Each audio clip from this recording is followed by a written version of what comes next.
ট্রেনে গামছা বিক্রি করতে উঠেছেন এক মধ্যবয়স্ক ব্যক্তি। মাথায় পাকা চুল, বয়স 55 বা তার বেশি। একটা নিলে 50, জোড়া নিলে 90।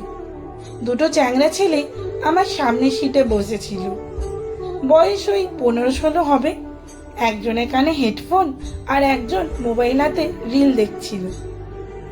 গামছা বিক্রেতাকে দেখতে পেয়েই দুই চ্যাংড়ার মধ্যে একজন বলে উঠল, এই বিলটে, গামছা কিনবি নাকি?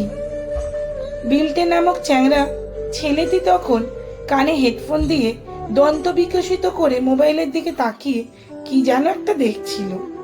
হেডফোন লাগিয়ে রাখলে কি কেউ শুনতে পায়?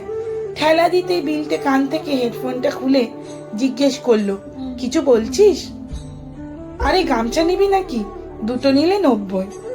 বিলটে কি একটা ভেবে বলল, তুই নিলে আমি নেব।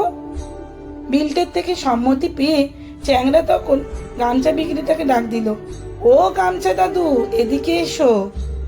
গামছা দাদু এবার গামছা নিয়ে আসতেই বিলটে জিজ্ঞেস করলো, গামছা ভালো হবে তো? গামছা দাদু কি বলবে যে তার গামছা খারাপ? বিলটের এমন কথায় জবাব দিয়ে গামছা দাদু বলল, দোকানে কিনতে যাও না, একটার দামই 90 টাকা নিয়ে নেবে।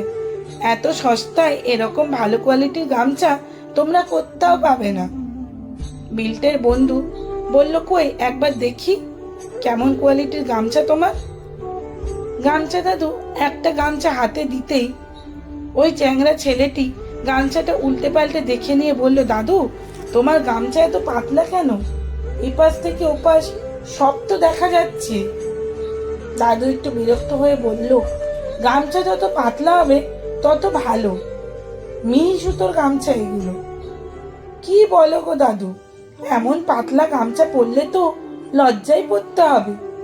আলু পটল দেখে নিলে তো খুব মুশকিল। আমরা মোটা গামছা নেব, এরকম পাতলা ফিনফিনে গামছা নেব না। গামছা দাদু রেগে গেল, বলল, চ্যাংড়া ছেলে তো, তাই মোটা গামছা খুঁজছিস? তা গামছা পরে তুই কতদূর যাবি যে তোর আলু পটল ওল দেখা যাবে? অন্তর্বাস করবি, বুঝলি? ছাড়, আর গামছা নিতে হবে না। গামছা দাদু হাত থেকে গামছা ছিনিয়ে নিয়ে যেতেই বিলটে হেসে বলল, কি টেম্পার রে দাদুর। দাদু রেগে গিয়ে আলু পটলের সাথে ওলটাও যোগ করে দিল। দাদু বুঝলো না কাস্টমার লক্ষ্মী, তার সাথে এমন ব্যবহার কেউ করে? বিলটে তখন বন্ধু ভুরু কুচকে জিজ্ঞেস করলো, এই বিলটে, দাদু কি যেন একটা বলে গেল, অন্তর্বাস, তা অন্তর্বাসটা আবার কি? বিলটে হেসে বলল, ছাড় তো, দাদু বলতে হয় তাই বলেছে। আমি তোকে অন্তর্বাসের মানেটা বলবো।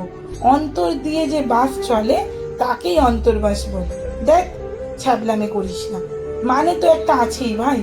দাদু তো এমনি এমনি বলবে না, তবে আমি বুঝতে পেরেছি, অন্তরে যে বাস করে তাকে বলে অন্তর্বাস।